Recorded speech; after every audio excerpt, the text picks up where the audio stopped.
Episode 134 of 5 Drinks or Midnight. Another show. We bring the questions, guests bring the drinks. We try to wrap up before midnight. Today we have another legend on our hands. We are talking to H. Joseph Ehrmann, owner of the Elixir in San Francisco and Chief Mixology Officer of Fresh Victor. But before we do, like and subscribe, hit the bells, the whistles, leave a comment if you like what we're doing. Let's get started.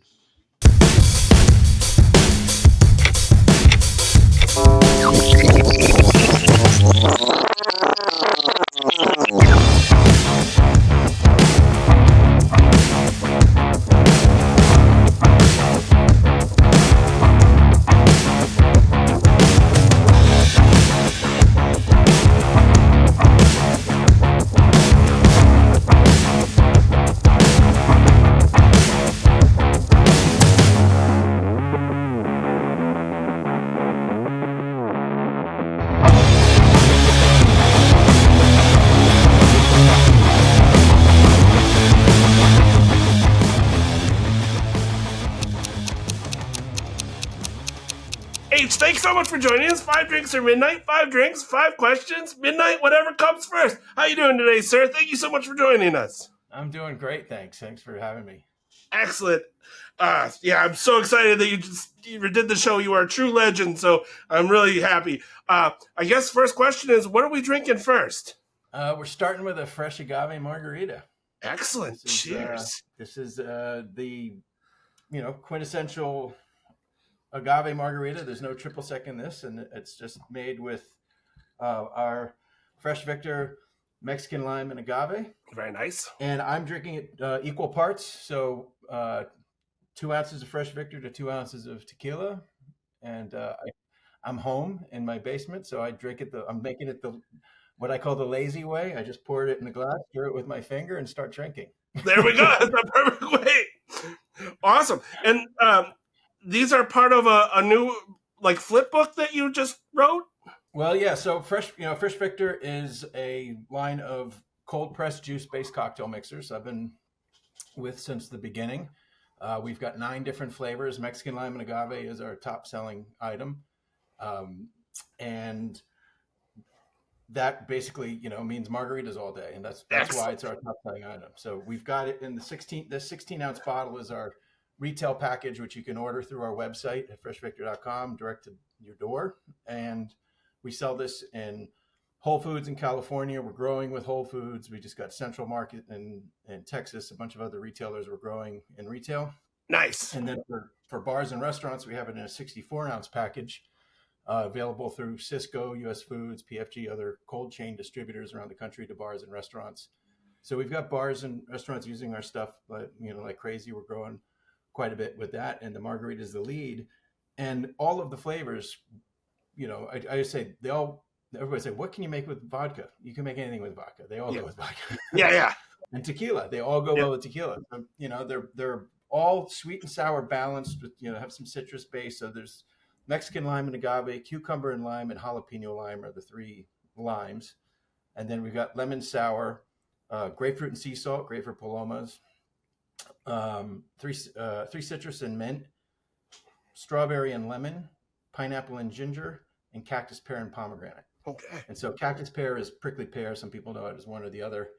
So prickly pear margaritas, grapefruit margaritas, palomas. I like mixing the pineapple and ginger with the jalapeno line for pineapple jalapeno. Oh, nice. And they're all mixers. They're not juices. They're juice-based mixers. There is some water in there and some organic cane sugar, organic agave nectar. And so they are meant to be shaken or take on some dilution. So when I say I go with the lazy way of just pouring it over ice and stirring it with my finger, that's, I'm waiting for that ice to melt and give me some dilution because it's going to be a little bit more dense. Okay. But if I want to get fancier, generally I don't add more than 1 or 2 other ingredients. This I call Fresh Victor plus 1. Just Fresh Victor and some spirit, and boom, you're done. You got a great drink. Yeah. No, and again, thank you so much. You sent me all these wonderful samples, and I've been hanging on to them until we do the show. But I just cracked this one, and this is freaking amazing. And we're gonna do the grapefruit and sea salt one in a little bit, and that was freaking amazing. It's just so much fun to play with. So yeah. Yeah, they're great. I mean, they're really high quality. They're actually fresh. They're refrigerated. I always say if it's not refrigerated, it's not fresh. Lots Yep. of ingredients they made with fresh ingredients, and they are. And there's lots of great high quality stuff out there. But this is the next best thing to actually squeezing it a la minute, and we get complete consistency over time because of it's flash pasteurized, and then we get and we get you know because of our buying power with our juicery, our production partner, who's we're like very small capacity of theirs, and they're an equity partner in the business, so they're an awesome partner to work with. They just source great juice from around the world. Our lemon juice comes from Italy, or our organic pineapple juice from Hawaii, or our Wow. lime juice in the Mexican lime and Mexican lime and agave comes from Colima, Mexico, and they blend everything really well. So they get consistent pricing, consistent quality, and can package it in a way that you're always getting the same flavor, the same quality, and that's great for the home consumer as well as the bar operator. And so back to the tequila and the margarita thing. So for Cinco de Mayo, I've been writing these for the last several holiday seasons. I've been creating these holiday guides. So I'll come up with like 8 different new holiday cocktail creations with Fresh Victor. We'll get them shot. We'll publish the recipes, and we put them out in these digital flip books. And then this year, kind of late for Cinco de Mayo, I was like, why don't I have all these margarita recipes I came up with? Why not do a margarita guide? So I have the margarita guide in in a flip book form, and then in a downloadable PDF, and I'm going to make it into a printed book that we can hand out at events and stuff. Oh, It's just nice. basically it's the first time that I've actually done a guide that is not just a recipe collection, but I go into all these messages of like the the 1-to-1 or 2-to-1 or 1-to-1 or 2-to-1 ratio, differences of strength of flavor, all these different little nuances that help you understand how to use the product to really dial in your drink to your palate and make the drink that you want. Because at the end of the day, like I said, it is as easy as I just did. I just Yep. pour as much. I didn't even use a jigger. Yeah. Eyeball it, Yep. a little this, a little that, stir it, back to the couch. That's what I did too. Because again, you were just like you sent the recipe, and I was like, I'm just gonna make it look like that, and that's what I did. Just pour, and added some ice And and salted every the rim, bottle's and got we were good. every bottle's got one little recipe on the side of it too. And they're all again, they're all easy. They're meant to be easy. Our tagline is craft cocktails made easy, because the whole idea is, I made my name in cocktails as being one of the early guys that was going to farmers markets and muddling everything in a glass and sourcing everything from fresh, and doing all the stuff from the beginning when it was real simple to, I don't know, 2010 or so, when we were getting up to 8-9 ingredients in a glass, and everybody started waving flags like, wait a minute, I don't want to wait 15 minutes for a drink. And so we kind of consolidated all that into one bottle, and now you're done in like 20 seconds. All right.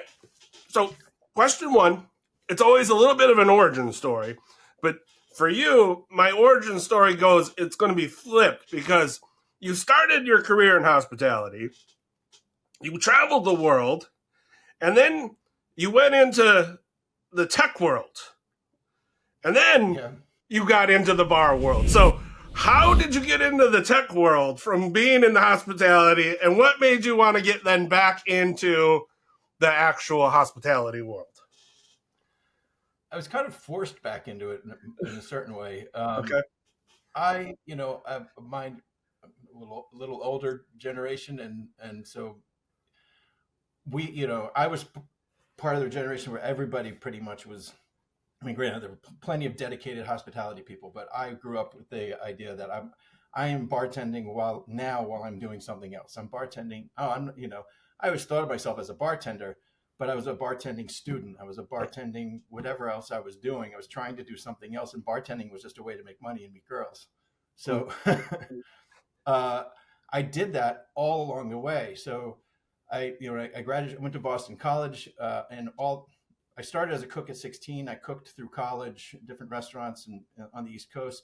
I started waiting tables. I graduated, moved to Vail, became a ski bum. He's skiing on one ski! Started as a cook, moved out of the kitchen and onto the floor, moved from the floor to behind the bar, stayed behind the bar for the rest of the 4 seasons that I was in Vail. And by the time I got to the end of my ski career there. I ski bum career really. Wasn't like I was a career skier. I was more of a. I realized that I was on the path of being a career ski bum, and I didn't want that. I wanted more for my life, so I Gotcha. started applying to MBA programs. And I had always one of the other things I'd always done while working in bars and restaurants was I had a painting business and like home improvements. I was a contractor. I did construction, and I realized that my painting business wasn't an actual business. Like I needed to learn things like I was an English major undergrad, and I needed to learn finance, how to manage money, how to plan, how to really make money, how to grow this thing. So I decided I wanted to get an MBA because at that point I was 25 and realized that, my 4-year bartending ski bum and bassist in a band career wasn't going to get me a job as a consultant at KPMG. So I ended up getting into Thunderbird, which just that year had been named #1 international business school in the country. So I was like, oh, I'm going to go there. And that's where I really wanted an international career, multilingual, living, traveling abroad. And I got that out of Thunderbird. So I bartended all through grad school. Thunderbird's the only school in Arizona that actually has a liquor license on campus. Okay. And so we had a pub on campus. We have a tradition of a pub on campus. And I bartended at the pub all through grad school, except for when I was studying in Europe for a couple semesters. And while I was in Europe, I was going to distilleries and wineries. And that was really pretty cool. My first real exposure to that. And when I got out, it's funny, when I graduated college in 91, it was a recession. I couldn't find a job, so I became a ski bum. And then right before graduating my MBA at the end of 97, there was another crash. And so like I was applying for jobs in Latin America and Southeast Asia and in Europe, and everything, like all the pipelines dried up and I ended up with no job. So I moved to Spain and lived on the couch of a buddy of mine who got a job there. Taught English through the summer and ended up getting a job in a PR firm in the fall. So I worked international public relations for a couple of years in Madrid. My father died suddenly, so I moved back to the East Coast to be near my mom. And a buddy of mine, it was tailend.com, and a buddy of mine was at a software company, and he got me a job in this enterprise software company. I stuck that out for a year, got recruited to Silicon Valley to do an international position, became director of international business development for a company in San Jose. And it was real tail end of .com at that point. So all my other friends were already losing their jobs, and I just got this job. Gotcha. And it only lasted 9 months. And so finally my company imploded. And here I was in San Francisco with $100,000 of MBA debt and no job. And so I actually started a comparable to Fresh Victor. I started this fresh refrigerated all natural soup company. Okay. With a buddy of mine from high school. And so we were running that out of his basement in Noe Valley, and I started bartending again. And so I helped open this bar in San Francisco. The owner was a nice guy, and he was throwing a lot of parties. It was a fun place to work, but I noticed when he opened, he didn't really know. I was like, you need a little help here, don't you? So he hired me, and I put systems in place. I helped train bartenders.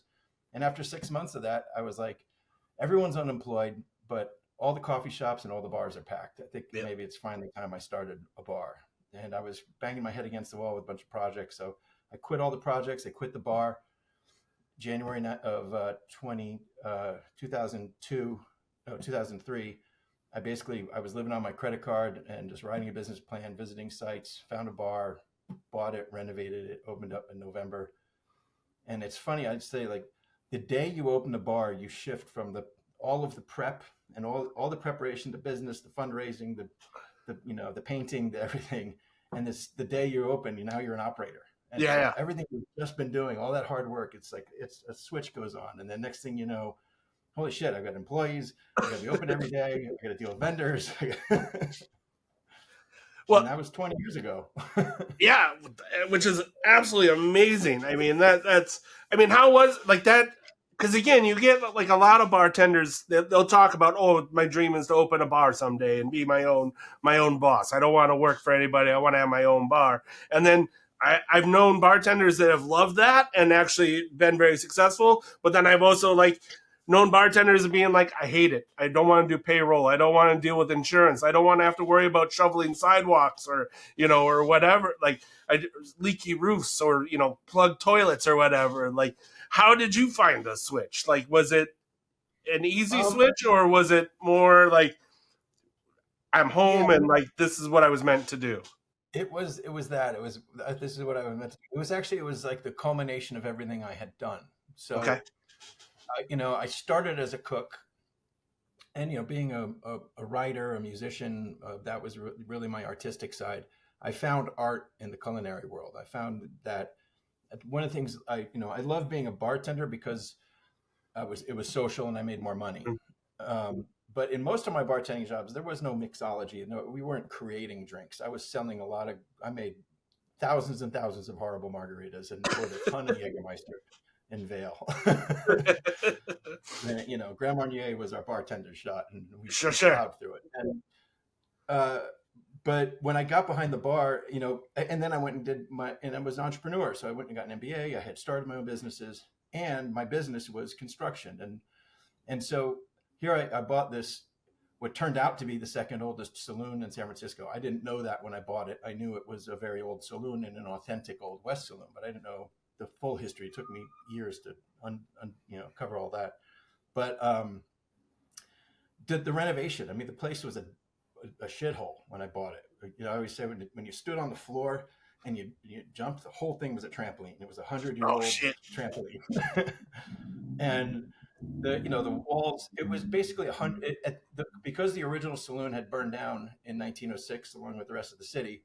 The then proprietor in 1906 rebuilt his saloon. So it's one of the only saloons to be rebuilt in the same location by the same owner after 1906. And he was the longest running proprietor as well. He had it for 40 years. So I'm halfway to his record. Yeah. And he had owned it for 13 years when it burned down. And so nobody had really fixed it since 1907 when it was built. It was a lot of patchwork. It had been it's one of those bars that had been a number of different owners and a number of different names.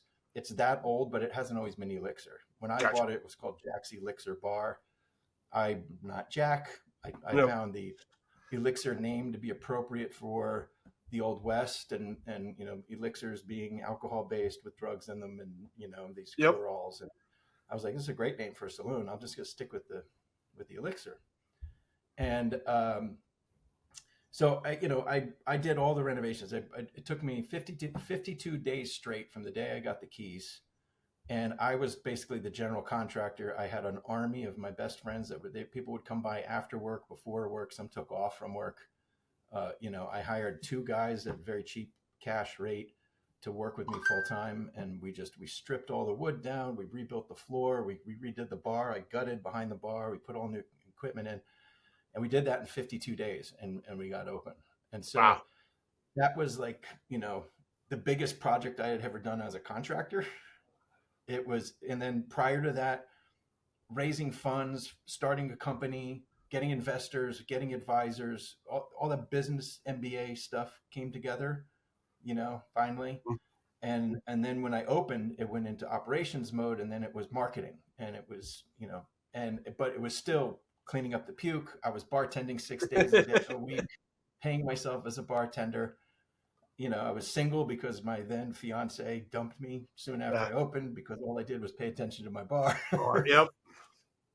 So it was the kind of thing where it just, and everything came together and I loved it. And I still do. I mean, and that's why I've done it for 20 years. And then everything that I've done in addition to that in the past 20 years sprouted from that. So whereas a lot of people will open one bar and then the vision, which is almost like, it's almost like doctrine, like you have to do it. The vision is open another bar, open 3 bars, open 4 bars. I didn't want to open a bunch of other bars. And also I kind of stumbled into the mixology thing. Like I started making great drinks with fresh ingredients and using culinary techniques because I wasn't making a lot of money as a neighborhood bar doing shots and beers. And I was like, I got to do something bigger and different and make a difference, or I'm going to get the hell out. I'm going to go move back to Europe, and use my MBA, because I was beating myself up claiming I wasn't using my MBA. When I look back on it now, I was all the time. But That was the whole thing, that why my career went in so many different ways from there, is because everything I got exposed to, distilleries, farmers, whatever it was, everything opened a new opportunity. And I was like, oh, I need another business to do that. So opened all these companies. Well, that's it. You are. I think everybody classifies you as a serial entrepreneur. So, like everybody, when I was doing my stalking, I mean research on you, everybody just ask him about his businesses. Just ask him about his businesses. He'll be fine. So that was.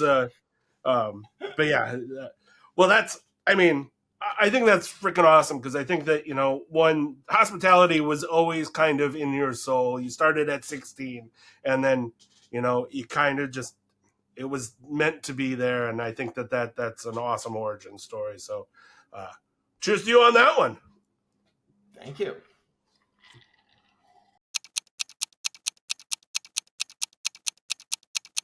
Question 2, drink 2. What are we going to drink? So, Elixir is a whiskey bar, amongst other things. I would say, it's funny, I had the conversation with Jimmy Yeager, my buddy who owned Jimmy's in Aspen for years, about all the different things the Elixir is, recently. And, we started, I always say that the bar is a neighbor, I call it an exceptional neighborhood saloon. That was in the business plan. Okay. So it's been a neighborhood bar for 165 years.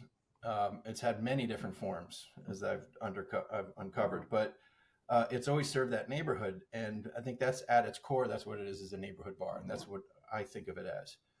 The cocktail side of it came up, as I mentioned, as like a way of saving it, financially differentiating it. And then I got caught in the early wave of mixology, and we became a cocktail bar, and we got great press and listings and all that. And we were a cocktail bar. And then I actually got tired of chasing that.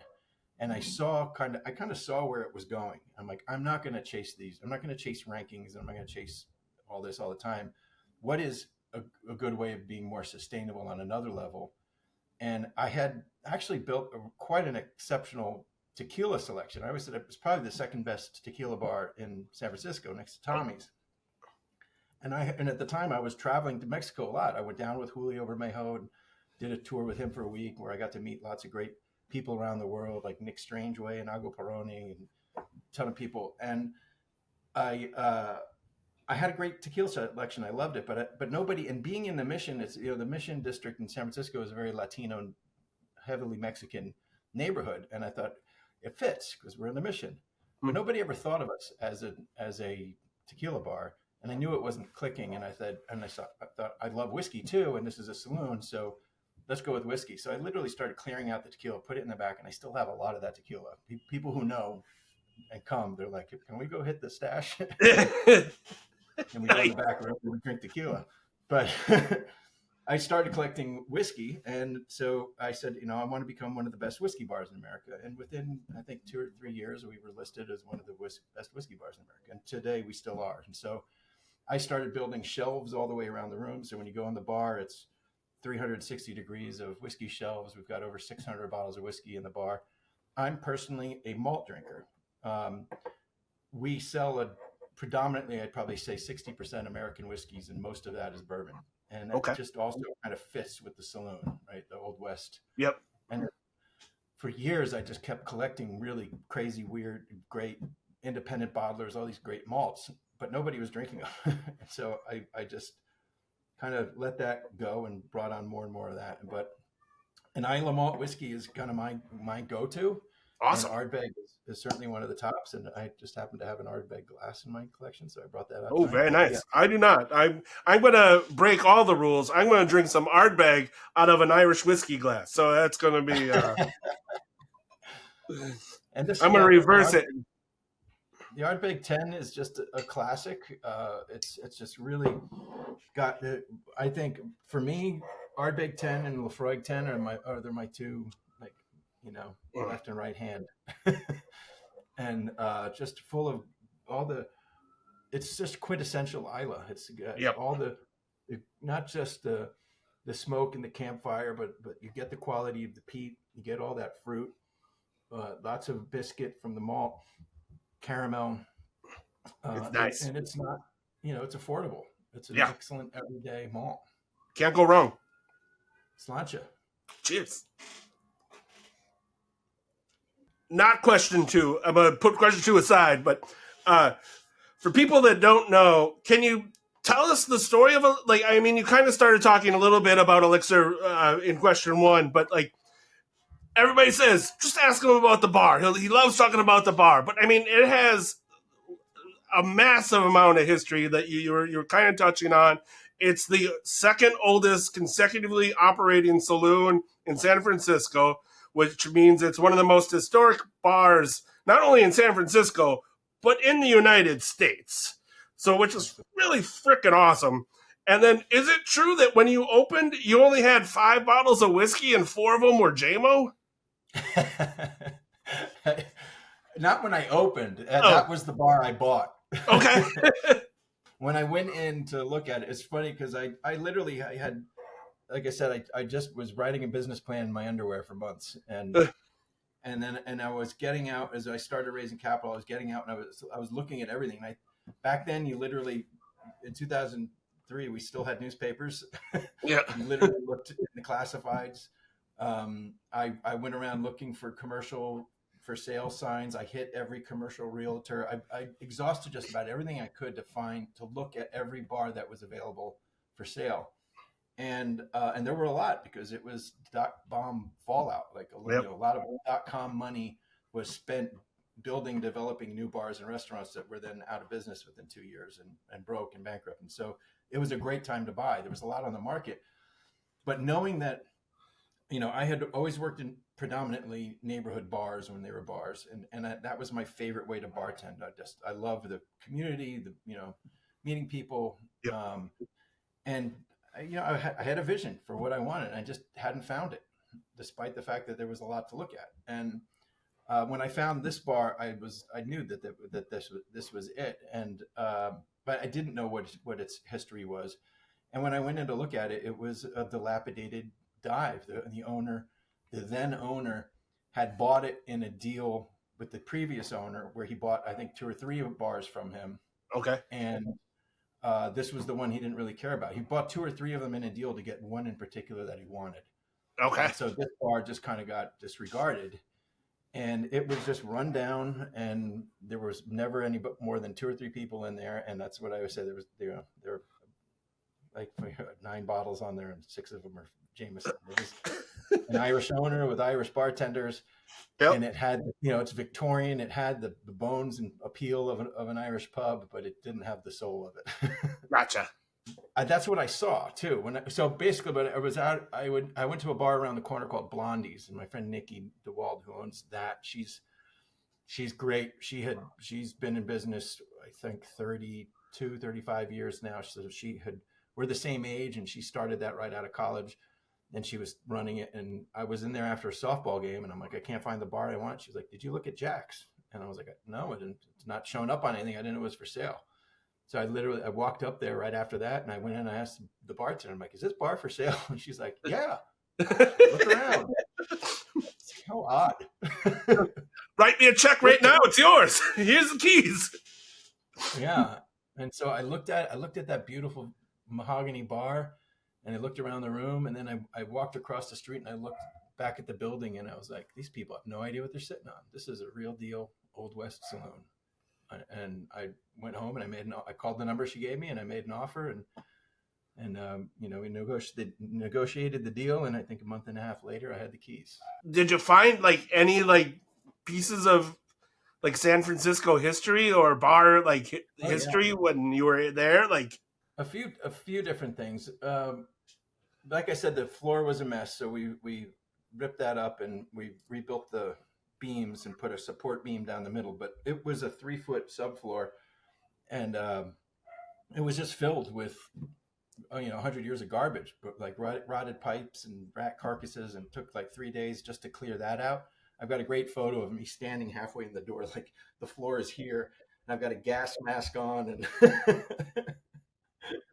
it was halfway through the floor.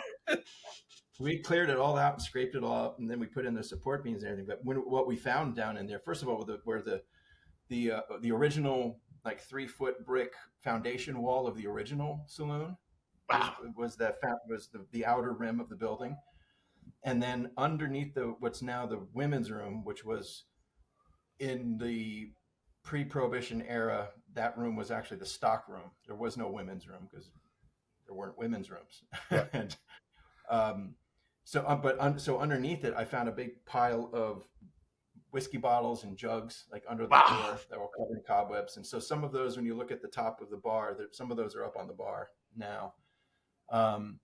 And then years later, when you walk in the front door, there's an overhang. And I knew because I actually bought the building. Not the whole building, but it's a commercial condominium. Because I'm the real estate owner, I had access to all the files at city planning. And I went down there and I found the original architect's drawings on microfilm, which is amazing because so much was lost. But it's great because it documents, and I have those printed on the walls. When you go into the bar, you can see the original floor plan of what his name was, PJ McGinnis, and what he laid out for his saloon. And you can also see the structure. There were these beautiful leaded glass windows on the corner above the entrance, and we're a corner bar. So I was like looking at it. I'm like, something's not making sense here. That ceiling is lower, and there's definitely a compartment up there, and I don't know what it is. And one of the previous owners came into the bar one night. I was introduced to him. He was drunk, and he started telling me that there was a stairwell. If you rip that ceiling out, there's a stairwell that comes down and that goes up into the office. And I was like, that's bullshit. Like, there's no stairwell up, because I've been in the apartment upstairs, and I was like, that could be an office, but I can't imagine there being a stairwell. And so, but he inspired me, and I was like, all right, I'm gonna rip that ceiling down. It's like, it's the only part of the bar that I didn't renovate in the whole thing. I just painted it. And so, but I realized that it was actually like 4 sheets of plywood with a seam in the middle, So I just went into that seam with a crowbar, and I ripped the first piece of plywood down. And what I revealed underneath was this beautiful wooden ceiling that was all like trimmed out and everything and stained, but it had been charred and burned. Okay. So what I realized, that I backtracked it over to one of the lights, and I took the light fixture down, and I finally realized what that pipe sticking out of the wall was, which was a gas pipe. And then when you look at the burn marks, you can tell that obviously a lantern exploded and started a fire. The burn is really intense right around the gas line, and it dissipates out. And so I just took that all down. I said, I'm just going to leave that. That's part of the story. I'm not even going to fix it. And you can see that today when you go in there and you look up at it. And then I'm like, okay, but that still doesn't answer the question about what the hell's up there. It tells me that there is no stairwell. So I went to the hardware store and I bought a Sawzall, and I went up around to the front side of it, and I literally just went, and I cut out a box, and I popped my head inside, and sure enough, there's just a big open cavern of a space in there, and along the bottom, along the floor, was a San Francisco Chronicle spread out from September 19th, 1932. Fuck, wow. And, no, 1932 or 33, I can't remember. I think it was 33. So it was end of Prohibition. And so, and I still have it. It's just stacked. Like, I don't know what to do with it. It's, some archivist might want it, but I flipped through it and I looked at them. I mean, there's stories of Jack Dempsey fights in there. There's a story of Nazi bombings of submarines in Sweden, and something else. Anyway, it's just great, like big advertisements for like spend $1, create a job. It was, like Depression era stuff. So that was cool. And those are the two, the bottles and then that newspaper, the two coolest things I found in there. The third thing that I got was there's a barman, legendary barman from Santa Rosa named John Burton, who was one of our mentors in the early days of setting up the USBG. And we were like back when I joined the USBG, we had 4 chapters, and John was one of the original members of the original chapter, was actually out of LA, and John, being in Santa Rosa, was a member of the LA chapter.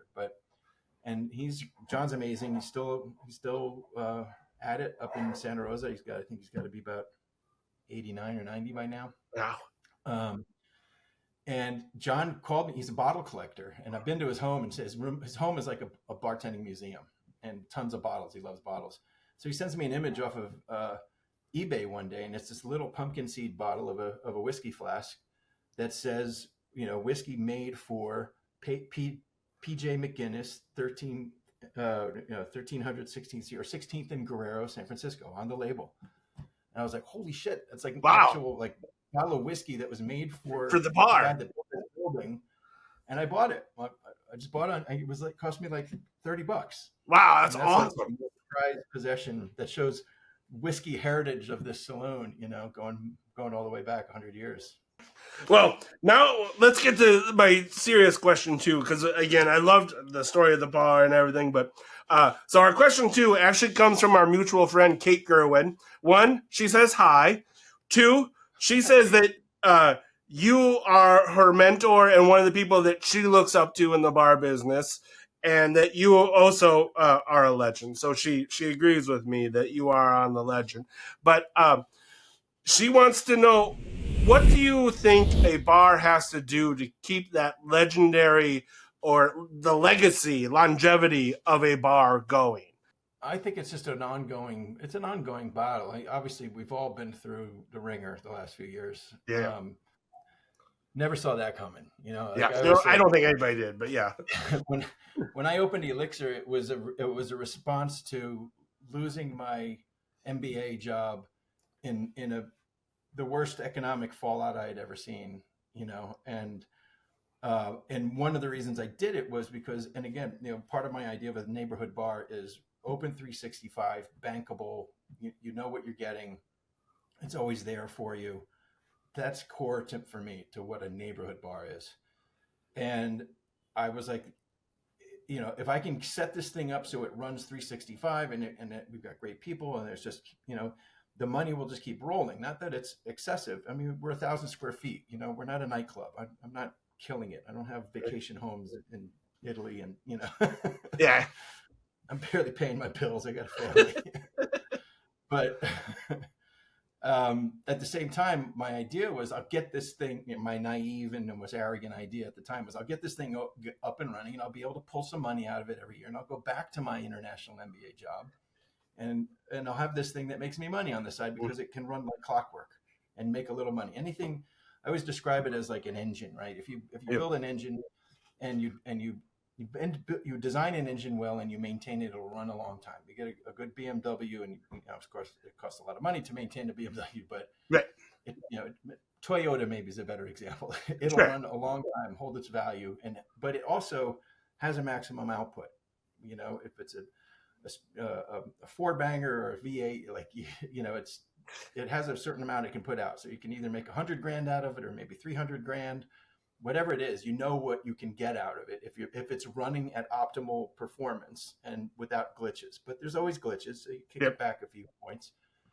And so if you can do that and you can keep it going, that's kind of the key to longevity. Is that you have to oil it, you have to maintain it, you have to fix the broken parts, and there's always broken parts. And whether those broken parts are, we have 48 stools in the bar. I have to refinish 15 of them a year. That costs me a couple grand a year, just reupholstering stools. I know that's in my business plan. I know that that's a reality. Things get worn out. I've replaced the floor 3 times in 20 years. So there's physical stuff like that you have to do. But then there's like the biggest challenge right now is staff. Staffing is like, everybody's facing it.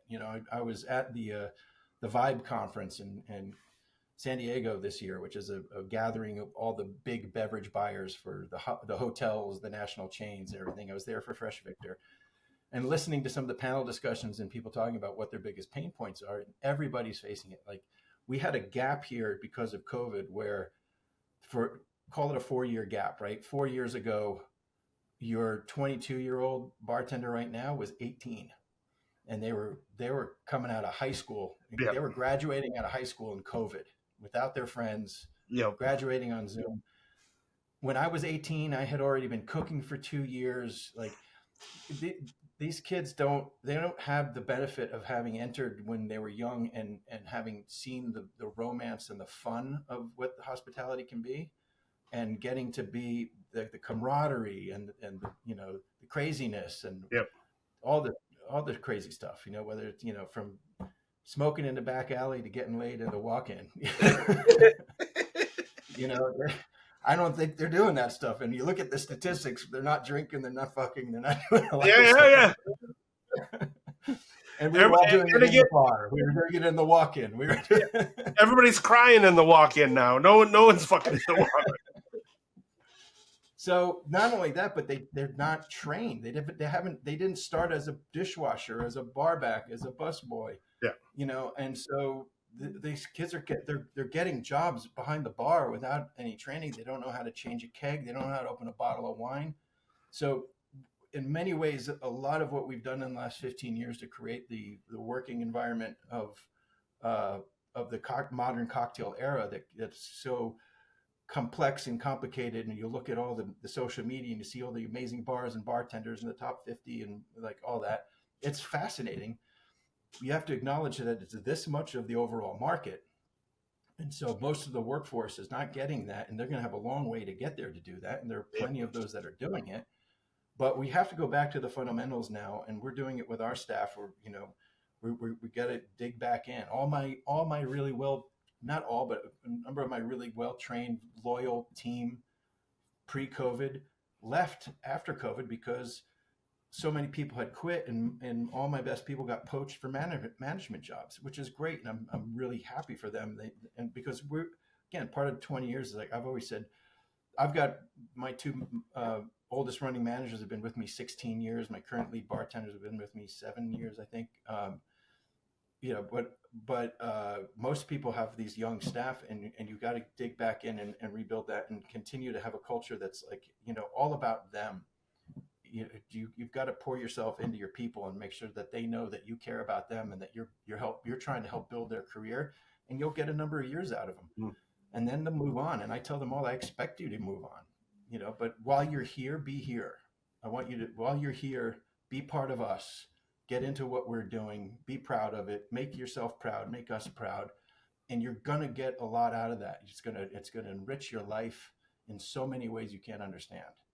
That's awesome. And that in and of itself becomes a sorting process, because those who won't do it will leave. Those who don't understand it, hopefully will question, and they'll come around, but it really, that's the key to all of it, is people. If your people are good, your customers will be good, everything will be good.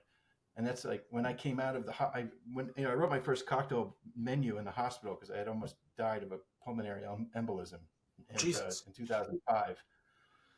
And I had realized I was losing money, and this is when I made the decision I'm going to start sourcing fresh ingredients, making great cocktails, using my culinary background and all that.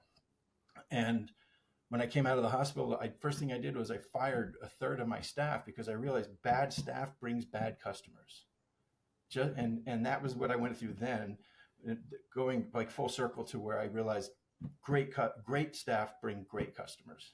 And so you start this perpetual cycle. And as long as you can keep feeding that, from the day you hire somebody to the day someone leaves, to the day you can talk to people that have worked for me years ago that are now running bars, or they're brand ambassadors or whatever, and they all have good things to say. And just the fact that they're saying good things while they're away helps the business. Yep. And so that's more important than great cocktail menus, than fancy glassware, than nice ice. Yep. I know Camper English would disagree with me, but that's the key. It's all about people. So I agree. And I know Kate's doing it because she's kicking ass. Yeah, she is. Well, I think that's an awesome question one. So cheers to you on that one.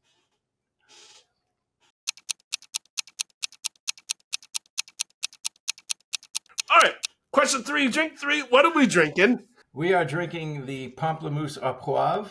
This is a drink that I made. Cheers. Cheers. This came out, I've been a judge in the San Francisco World Spirits Competition for, God, I don't know, nearly 15 years now. And 1 year, I think it was 2018, they challenged all of, and the list of judges is a who's who of the industry, which is it's just an honor to be a part of. And they challenged all of us to a cocktail competition, which was Okay. you chart. I think at the time we were about 40 judges, so you're challenging a limited pool of great bartenders and writers to compete against each other. It was a daunting challenge. The challenge was to mix with the previous year's best in class mezcal, which was Banez, and create a cocktail with it. So I started playing around with it, and I was like, I wanted to play off the Paloma. The Giffard Pamplemousse liqueur was a new one to me that I'd been playing with, and I plan to use that as the grapefruit source. And then so Marie Brizard, I had done well in a Marie Brizard contest a number of years prior with a cocktail that's actually on the Elixir menu now called the Smoked Anise, which is just vodka with a little Brizard anisette and some Lafroig. It's like a martini spin. And so they had sent me a bottle of this Essence, this new line of liqueurs they were launching called Essences, and it was Essence de Poivre. Okay. And it was a little 500 ml bottle, and they were like a nice little handwritten note. We love your work. We'd love to see what you can do with this. And I was like, okay, great. Put it on my lab bar and didn't think about it again for a while till this came up. I was like, I don't know what I'm going to do with that. I'll play with it when I can. And then this came up, and I was like, ooh, like pepper and grapefruit. That's a good combination. And it had Sichuan peppercorn in it too, so it had a little bit of that bite and that tingle in the tongue, and it was a really nice product. And so I came up with this recipe, and I it also had pink peppercorn was one of the peppers in the liqueur. So I made a garnish where I took a lemon peel and I turned it into a cone, and I filled it with pink peppercorns, and I rested it on the rim, and I did the drink up.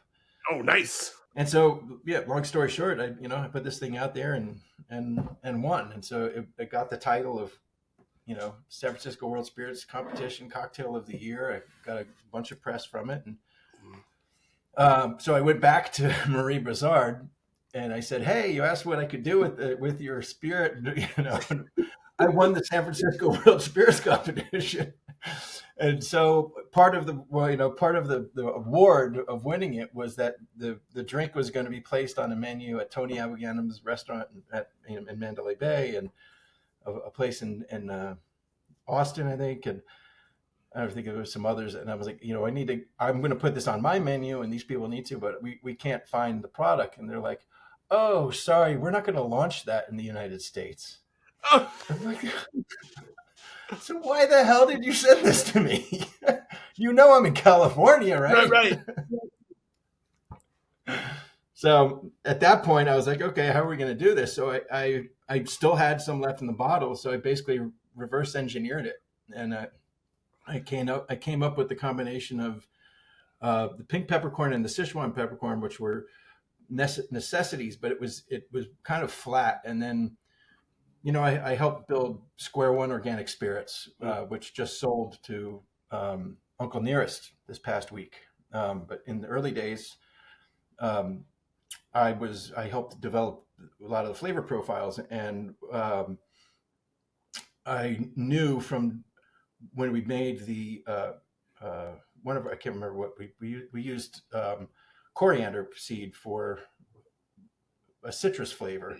Yep. In making that spirit. That was like my introduction and lesson that coriander actually gives you citrus. And so I put that into the mix, and it came out great. And, I just made this maceration and this infusion in high proof vodka and balanced it with equal parts simple syrup and came up with this liqueur. And when I tasted it side by side, they weren't identical, but I liked it and it made a great drink. And so that's what we do. So now we do this house-made ingredient. And that it bums me out because this drink sells so well. Everybody loves it, but there isn't that easy to get at the market ingredient.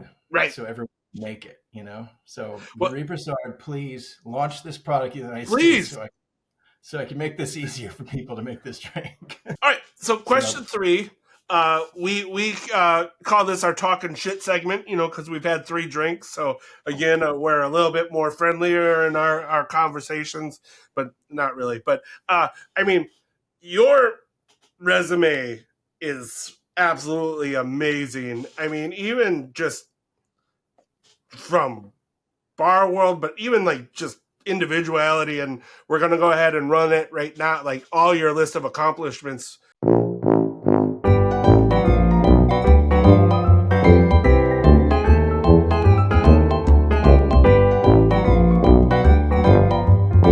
But I mean, you're one of the very few cognac educators in the United States. I mean, from tequila to whiskey, I mean, even to Fresh Victor. Like, what do you feel is one of the most overrated spirits or ingredients, and what do you think is one of the most under used ingredients in 2024? Ooh, that's a good one. I mean, as we drink a drink with pink peppercorn in it, I mean, again, not something that you'd run across. Overrated, I would say. I don't know. I hate to be a basher of vodka, but most flavor vodkas to me are overrated. I really feel like there's only a few flavored vodka, and vodka is still such a dominant, the dominant Force. spirit. But I just feel like there's just not a lot of the flavored stuff that's out there. I've never been a big fan of it. And at Square One, when we made our flavors, we had a very unique approach. We were one of the first cucumber vodkas on the market, and after that was their second vodka, and it was a straight up cucumber. After that, we did our botanical spirit, which had 9 different botanicals, but it was 90 proof. It wasn't a gin. We broke the barrier with the TTB on. They made us call it a botanical spirit. We couldn't call it a vodka. And so we were actually the first spirit to get a botanical spirit labeling. Okay. There are many now, but we did it before Kettle One, before all the others. And so we took that lesson that we learned in making botanical, and Allison was great about this. She was always so innovative and always trying to make a spirit specifically for cocktails. We launched the basil, and that had 8 botanicals in it. It had 4 different kinds of basil. So we took this multi-botanical approach to creating flavor that had lots of really great complexity. All of the Square One products are like that. Whereas a lot of others are very simple. And, we were going for the complex cocktail market. We weren't going for the, Sunday at the beach, just a lemon vodka or whatever. Even when we did an orange, we did a bergamot. It had 5 different citruses in it. So that's one of the things that I was always like, and to this day, I mean, there's still, you can't bucket. Like, that's just a personal preference thing. Like, you can't knock the statistics. There are Sure. many of them out there. They sell. People love them. And I'm not bashing on anybody that loves them. It just, for me, it's just like, I wouldn't bother. I would always rather, if I'm making lemon vodka, I would much rather have fresh lemon juice. I'd rather get my singular flavor from a singular fresh ingredient than have it be something that's packaged and made with flavor Chemicals. Yeah. So that's one thing. And then underrated, I would say cognac and brandy. Cognac, Armagnac, Calvados, particularly French brandies. I am definitely more inclined to drink on my own. There's a lot of great California brandies. I love what Gallo is doing. I love, Germain Robin and Hubert. Germain Robin is one of my mentors and an amazing person who had a profound impact on brandy. I think brandy in general is going to be the thing that it is just so complex in not just flavor profile and diversity between categories, but the way that it's made. I've gone deep. I've been to distilleries all over the world, and I've studied with some of the greatest distillers. and to see without going down a geeky rabbit hole, the way that wood is managed in the aging process, the way that the harvest is managed, the effect of terroir on the raw ingredient, the way that things are differences in fermentation, differences in still designs. They're all complex and fabulous, and not to knock other spirits, but I just feel like there's just so much more to it in brandy than there is in just about anything else. Baijiu, when I got to go to China and study Baijiu, that was a mind-blowing experience. Suddenly you're talking about fermentation of solids and 400-year-old fermentation pits. And I mean, that is also fascinating, cool shit. But it is a palate buster, weird kind of thing for most Western palates. Yeah. I love it now that I've gone there and I've tasted and I've explored. But it is definitely there's a barrier to entry there with Baijiu that's hard for most Westerners. Whereas most people that I open up a great bottle of cognac and I introduce people to it and we start talking about it, I'm just, people are just like, whoa, I never knew this was cognac. Cognac, unfortunately, still, the whole reason for creating the Cognac Educator program was to distill a lot of these older perceptions of, grandpa with a snifter, with a cigar and a leather chair. When you just isolate it in the glass and you start analyzing the flavors and you understand what age does to it. And the fact that you take cognac out of a barrel, it's not like bourbon. It's not about the barrel. It's about time. It's about letting it sit in a previously used barrel and somewhat neutral and letting just, oxidation and time change and evolve the spirit into what it will become. And that to me is just, that's magic. It's really the pinnacle to me of how spirits are the combination of science and magic, or science and art. And so I bottles. Right. Nice. Well, there we go. I mean, that's question 3. We didn't talk that much shit. So, I mean, I think we did good. Talk shit about flavor vodka.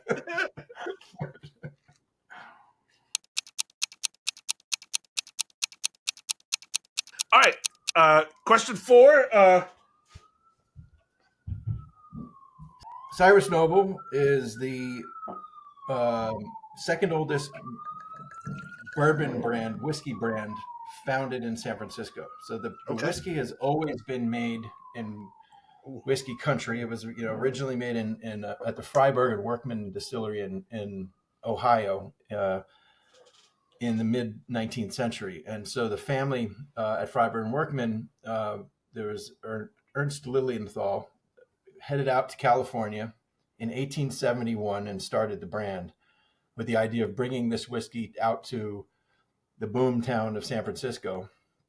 So the whiskey had to be shipped around the Horn, down from Ohio, down the Ohio River, and then all around South America. And he established the brand in San Francisco. The company is called Lilienthal and Company, and Cyrus Noble was the actual distiller. That was the name of the distiller. He was a gargantuan man, nearly 400 pounds. And he was the distiller for 15 years or so, but he went on to be a great entrepreneur and a politician and pillar of the community kind of guy. And the whiskey went on to become the biggest whiskey in the West throughout until Prohibition. It just continued to grow. The Lilienthal family eventually merged with the Haas family. They married. They were both merchants in San Francisco in the late 19th century. Cyrus Noble was named. There were mines and saloons named Cyrus Noble from Alaska to Chile. They were exporting. They were also, because they were merchants, they were exporting all kinds of things to Asia. There was Cyrus Noble in the Philippines and Japan, around Asia. It was literally the biggest whiskey brand in the West. And at its peak, there were 4 different bourbons, a rye, and a malt. And the malt was an unaged malt, which was interesting. It was apparently very popular in Hawaii and Japan. Today, it is still family owned. The Haas brothers is the company that owns it, and it's just a great solid bourbon. It's a it's a part. It goes so well with Elixir in that it's San Francisco history, whiskey history. It's a traditional mash bill bourbon. So it's low rye. It's aged. It says officially 5 years, but it's a blend of 5 and 6 year. So 5 is the youngest in the blend. Today, it's made at Bardstown Bourbon Company. It had been previously made at Heaven Hill, and then when Bardstown Bourbon Company opened, it moved over there and became one of the first customers there. And today they only have the one bourbon. It's a great value bourbon. I think it's 35. You said you picked it up locally. It's about $35 to $40 on the shelf. Really not expensive. And it's just a great solid everyday bourbon. Yeah, the nose is absolutely amazing. So, cheers. Yeah, cheers. And this just goes to as the Ardbeg is a go-to everyday, a 10-year, like a go-to everyday affordable whiskey. This is my go-to bourbon. It's just that's nice. Solid 86 proof. So 90 proof. So plenty of alcoholic strength. It makes a great sipper. It's affordable enough for cocktails. Makes great old fashions. Anything you want to put bourbon in. All right. So question 4. Get back to some serious stuff. So you have 5 companies, father to a 10-year-old. What's next? What's next? Well, when I hit 20 years on the Elixir, I mean, nothing's really next. Right now, Fresh Victor is what's next. Fresh Victor is what it's all about, and I want to get that to a certain level. I mean, Elixir is always there. When I hit 20 years on Elixir, that was my big question: is what's next? And actually, I remember talking to Hannah Lee about that at Tales of the Cocktail last year. Yep. She was the one that really made me think that way. She sparked me to be like, 20. Congratulations on 20 years, but let's talk about the future. And yep. That also made me think of things. And I'm 55 now, and that makes me think of things. And my daughter is actually 11, going on 12. Wow, that makes me think about things. So you get to this point in your life and you start thinking about retirement and what that means. And, for me, I don't, and any entrepreneur, I guess retirement is not a matter of stopping work. It's more of a matter of change of lifestyle, which is a shift that I look forward to. Basically, dialing it back, working less, working smarter. Sure. And enjoying life more. But again, like for people like me, I enjoy work. I enjoy what I do, and it's why I do so many different things. And all of these different companies and projects, they're all offshoots off of the same knowledge base and the same or similar connected networks of people, right? It's all the drinks business. So whether it's in the service of people and hosting them and making drinks and hospitality, or having a product or consulting on a product or providing other services. We have a catering business and events business, and they're all around drinks, right? And hospitality. So what's really next for me is growing that and continuing to grow that. Like what I'm doing with Elixir right now is I'm trying to dial everything in. Very much on that kind of MBA, I hate to say it, corporate level, like systematizing things better. I've always been a big believer in systems, and the whole idea of, to make things run efficiently, you have to create good systems and then hire good people to run them. And that's how things become sustainable and duplicable. And so that's what my team and I are focusing on right now, is dialing that in order to, it's been hard. San Francisco's been hit really hard. It's not just, for a while we could blame it on COVID. It's not really about COVID anymore. Now it's more about the fact that San Francisco just hasn't come back as a city. It's crawling back. It's definitely getting better, but it's not what it was.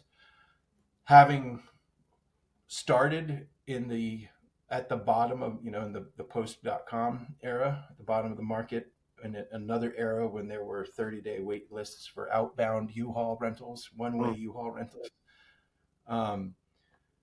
We're kind of beyond that. We're at the point now in San Francisco where people are moving back to the city. People are reinvesting.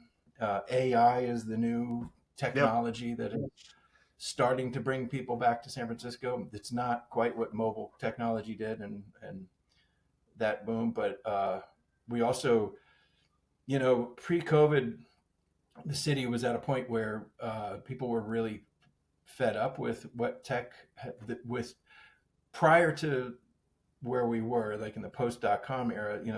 Tech was down in the valley, and then after .com, tech moved into the city. They moved into downtown. Google took headquarters downtown. Twitter's building was a big deal. The development of Market Street, and so now they're all gone. So now they've all exited. The bigger problem is that all the retail has exited and other businesses have exited, and so we're in this position now of trying to reinvent San Francisco once again. And it's always been a boom bust economy kind of place. And I've actually adopted a new slogan for Elixir, which is Sukisa Vereshid. It's a Latin phrase that means to cut down, it grows back stronger. And that was the motto of my high school. I went to an all boys Benedictine high school in New Jersey called Del Barton, and that is a Benedictine slogan. But I realized that coming out of COVID that was kind of, I started doing that. I did a T-shirt for our 2020 anniversary, which I think was 17.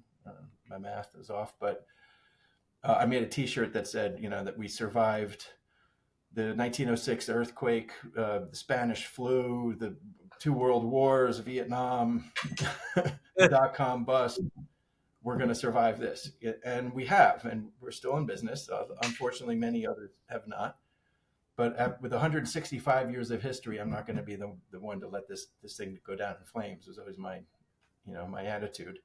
And so that's now I'm like, we've rebuilt. We have a great team. The bar is operating great. We're putting out a great product. We have awesome drinks. Our whiskey selection is as good and relevant as ever. But looking forward as to what's next, we're trying to develop new marketing programs. We're trying to look at we're doing a greatest hits cocktail menu right now, which is kind of a collection of all the best selling, most publicized, most awarded cocktails of the last 20 years. But while we're putting that out, we're in the back, we're fomenting, what the next cocktails are going to be. What else can we do with the whiskey program to be different? And then ideally, when I get all of that kind of dialed in and all the systems and everything, I would like to finally look at opening other locations. And I now live in Boise, Idaho. So I go back to the city about once a month and I see my team. And, ideally I'd love to try to open something in Boise. I would love to take the Elixir concept as the exceptional neighborhood bar to other markets that need one. And so if I can do that in the next 10 years and get everybody in the country drinking Fresh Victor and Cyrus Noble, then maybe I'll retire by the time I'm 70. That sounds like a good charge to me. So, well, cheers to you on that one. I haven't even mentioned Kokoro. Kokoro Spirits is the company, is my spirit company that's a really unique independent bottler, B Corp. We're making award-winning tequilas. We blended a great whiskey that we have out, and we've got tequila laying down in the whiskey barrels that we had, and so we're gonna have aged tequila coming out. We're doing some cool stuff with Kokoro, and so that's the other project that I want to see people drinking all the time. We just got into Costco in LA. We're in 9 Costcos in LA. So Kokoro is doing really well too. Kokoro Spirits is You're like a shark. You never as soon as you stop moving, you're dead. So it's just you're always moving. So that's awesome. I got 15 jobs because I need them.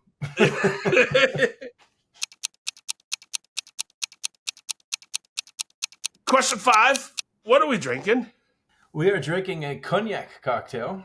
Nice. This is called the Victorious Celebrations, Very nice. and it is I designed this for when we came out with the Fresh Victor grapefruit and sea salt. I had to design launch cocktails, and my first go to is always the standards. I made a brown derby, and played around with all the classic like grapefruit drinks, and I wanted to do something.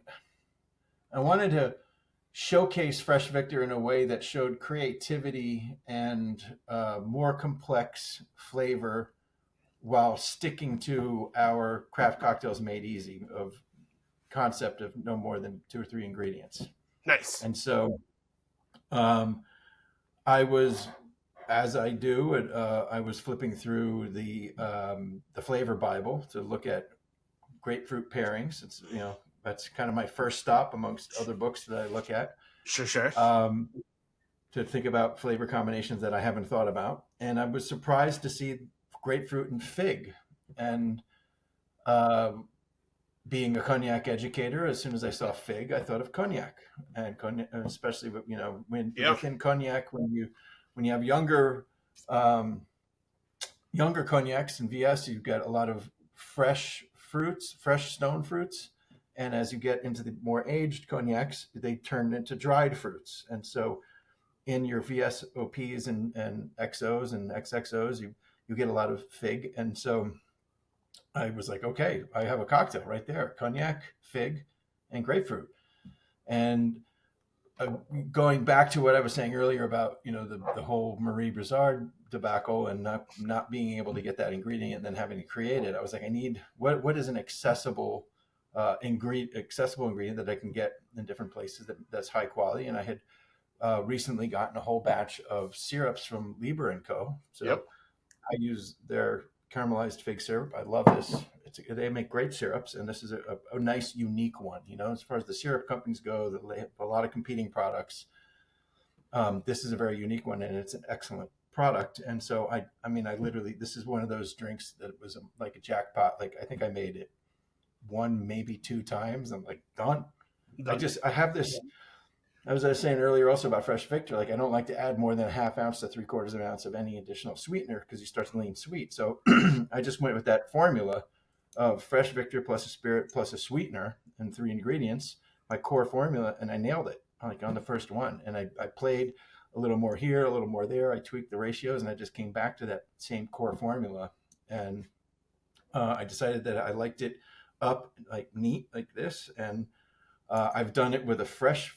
If you look at one of my holiday cocktail booklets that I've done for Fresh Victor and the photography, we did that with a fresh fig because they were in season when we shot, and figs have 2 seasons per year, so that gives you that.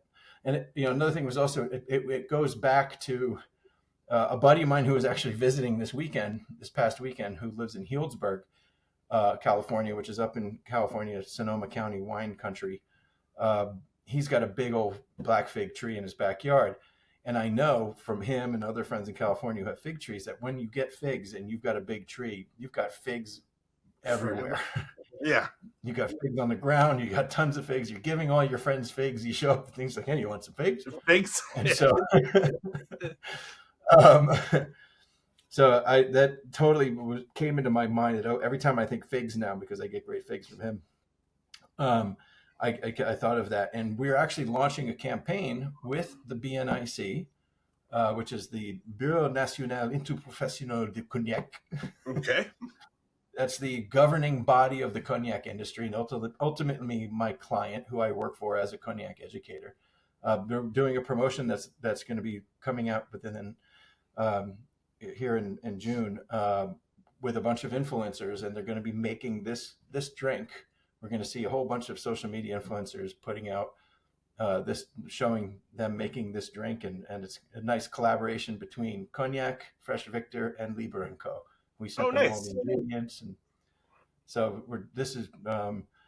I think it's a great I think it's a great all year drink because it's the fig, and it's in and of itself. It takes that rich dried fruit flavor that you get out of aged spirits and cognac in particular, which a lot of people may think of, and this is another kind of PR problem for cognac. Sometimes they think of it as a winter drink or a rich drink, or not a summery drink, but it puts it into this really crisp, refreshing format that this is totally crushable all summer long. Awesome. So, salud. Cheers. All right. So question 5 comes down to the flip of the Whiskey Wednesday coin. You can flip it, you can spin it, you can do whatever you want to do with it. You do not have to answer the question. The coin will answer it for us, but please feel free if you want to answer the question. But question 5, if you could go back in time and do it all over again, would you? Ooh, that's broad and general. Yep. Basically means not change anything. Right. Okay, so spin it. I'm Yep. gonna spin it because I'm afraid I'm gonna damage my furniture if I. Yeah. Don't. It's heavy. Yeah. Don't throw it. It weighs more than my student debt.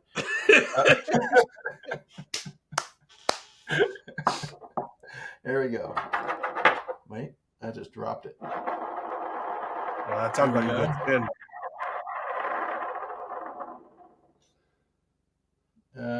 Let's see. It's the skull side. That says "fuck yeah." Fuck yeah. Fuck yeah. I guess that just leans into the fact that there are things I would change. Okay. I guess I should go into that. Well, no, again, you don't have to. Again, this was just a fun way to end the night. It was just No, I think that I again, not to sound like an old man, but being an old man, I don't have regrets, but there are definitely things I would change, and I speak to my staff about this a bit too, because they're all young, right? They're 20 years younger than me, sometimes 30, mostly 30. And it comes down to really, there's two things that I would have done better as a younger man, and they're financial and physical. And that it's just basically taking care of my financial health and taking care of my physical health. Yep. The two main things. It has nothing to do with the bar business or anything, but it's just the idea that when you're young, you don't want to listen to an old man like me tell you things. You hear them, you listen, Yep. You're like, that makes sense, but it never really registers, and you don't make the changes that you need to make. And it's a real shame because you pay the price later. And those, I would say, just the two things would be: take better care of yourself. First of all, and I was actually talking to my daughter about this morning, just about something that she brought up about the fact that everything is cumulative. She said something about doing something 15 minutes a day. And I'm always like every parent, I'm trying to get her to practice piano more, practice her soccer, play her violin, whatever it is, just and I told her, I was like, you hear me harping about these things, but it's exactly what you just said. If you just do 15 minutes a day, you just do a half hour a day, whatever it is, it's ultimately really not that much. Right.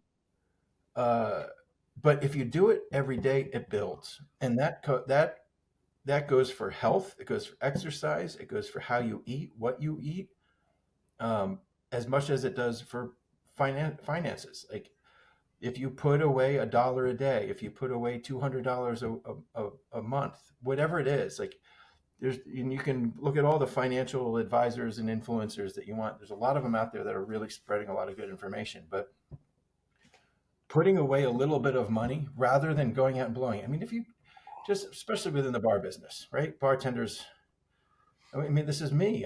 This was me in my 20s. Like I would blow, hundreds of dollars on bar bills and a bag of weed or whatever it was. If I had just put $200-300 of that a month away into something that gained 5 to 10% interest, I'd have $1 million today at 55. Plus, and so it's true. It's how the market has performed. It doesn't take, and it can be it could be like mesmerizing, like, I don't know what to do, but there's so many things out there that make it easy for you. You can just put it into a standard fund and something easy. You can find a friend who knows what they're doing and they can advise you. You can Google it. We didn't have Google. Yeah. We didn't have the internet. Yep. We had to go to the library and check out a book. It was a pain in the ass. Well, you said microfiche before. Like that was like, I'm like, people don't know what, like, those kids don't even know what microfiche is. So those are the two little things. Like, I mean, I'm healthy. I'm good, but I could be healthier. I could be stronger. I could be in better spot. And again, in the bar business, we beat ourselves up physically. And especially if you like to drink, and if you like to drink perhaps a little too much, it also tends to mean you like to eat, and maybe you like to eat perhaps too much, or eat the wrong things and drink the wrong things. But I'm blessed to be where I am, and that I'm alive, and that I'm here, and that I'm healthy, and I have a family, and all that. But you also, at 55, you start to see your friends disappear, and I've seen several of my friends in the bar business alone disappear, and great people that I love and miss, and I don't want to be one of them. And I've made those changes in my life now, but I would go back and I would change that 30 years ago, so that today I would be in a little bit of a better spot. I'm in a good spot. Like, if I'd made those changes back then, I'd be in a better spot. I also think that's actually really great advice. So I mean, I think that's a perfect way to wrap it up. Okay. Cheers to you, H. That's 5 drinks down, 5 questions answered. Thank you so much. I can't wait till we drink together in person. I mean, I know it's only going to be like 2 weeks away, but like, or a week when this probably comes out, but like, yeah. Cheers to you, sir. Thank you so much for doing this show. I appreciate your time. Cheers. Absolutely. Thank you very much. I appreciate being here. This was really fun, and I really enjoyed it. I look forward to seeing you in Brooklyn soon, and enjoying Brooklyn. I haven't been able to get to New York for a while, and now that we're opening the New York market for Fresh Victor, so I'll be out a little more than just this week. Well, that perfect. Then again, if you need a tour guide or a drinking buddy, you know who to call. So absolutely, we'll finally go have this drink in a bar together. Exactly. Cheers to you, sir. Thank you. Cheers to you.